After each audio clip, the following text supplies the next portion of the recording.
आप सहमत हैं निशांत कुमार? लेकिन वो व्यक्ति हैं, वो नेता हैं जो नंबर 1 वाली पोजीशन के लिए अनुरूप हैं।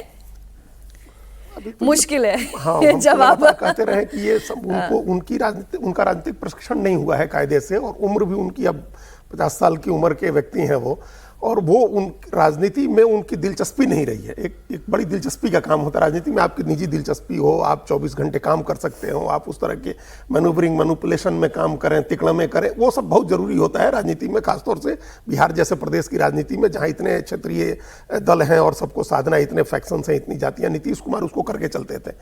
अब वो निशांत नहीं कर पाएंगे या नहीं कर पाएंगे ये अभी पता चलेगा हम लोग को, जब वो थोड़े दिन, और अभी तो पहली यात्रा निकली है, वो पूर्वी चंपारण से उन्होंने यात्रा शुरू की है, और ये पहला ही अवसर होगा जब वो सरकार में शामिल होंगे।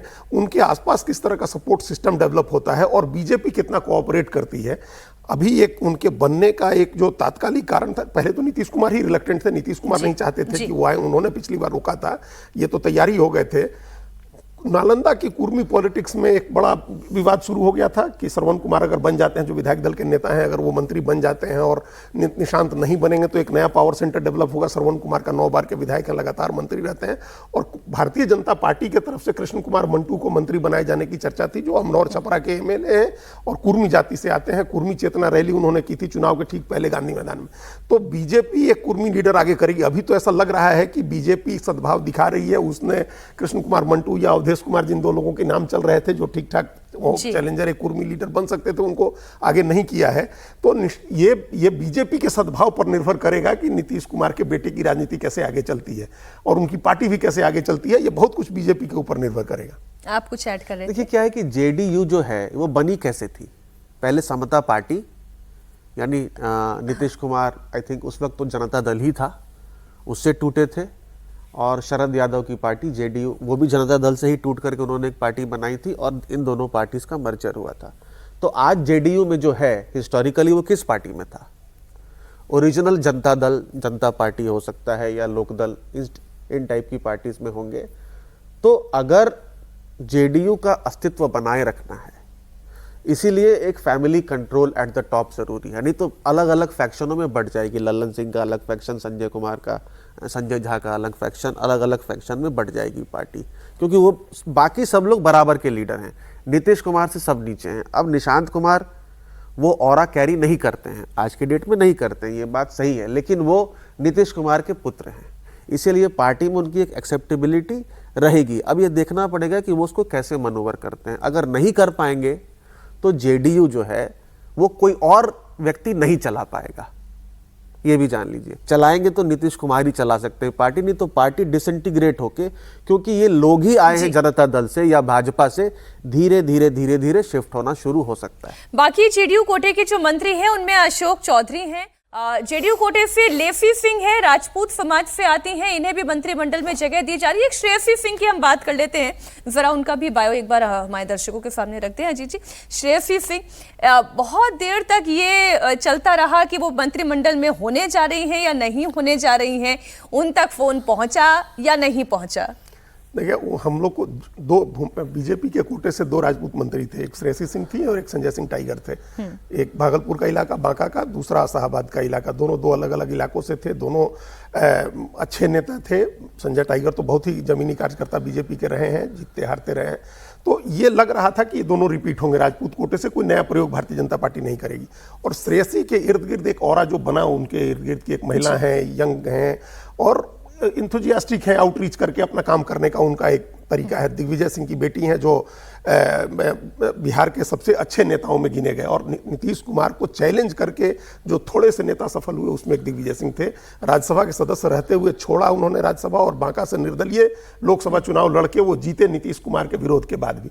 तो कम ही नेता नीतीश कुमार को चैलेंज करके पिछले 20 साल में बिहार में सफल हुए, उसमें दिग्विजय सिंह थे जिनकी बेटी हैं ये। इनकी मां पुतुल कुमारी भी एमपी थी वहां से, बांका से ही।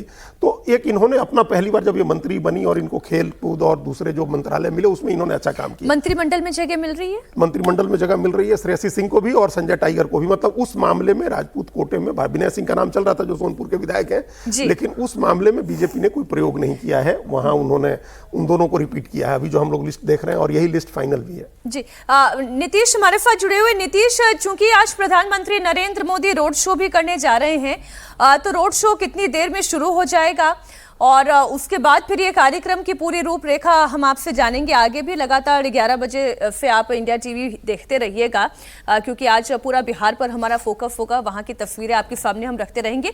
अगर हम जाति के आधार पर भी इस पूरे मंत्रिमंडल को देखें तो क्या एक बैलेंस मंत्रिमंडल दिखाई देता है अमिताभ जी? हाँ, क्योंकि देखिए फोकस जो है वो कंटिन्यूटी पे है, तो सम्राट चौधरी अगर टॉप पर हैं तो कंटिन्यूटी पे फोकस है, और बहुत सारे मंत्री तो रिपीट हो रहे हैं, लेकिन कंटिन्यूटी के साथ नए चेहरों को भी मौका दिया जा रहा है, फ्रेश फेसेस को भी दिया जा रहा है, ताकि बैगेज जो है, एक्सेस बैगेज पुराना जो है वो ना रहे।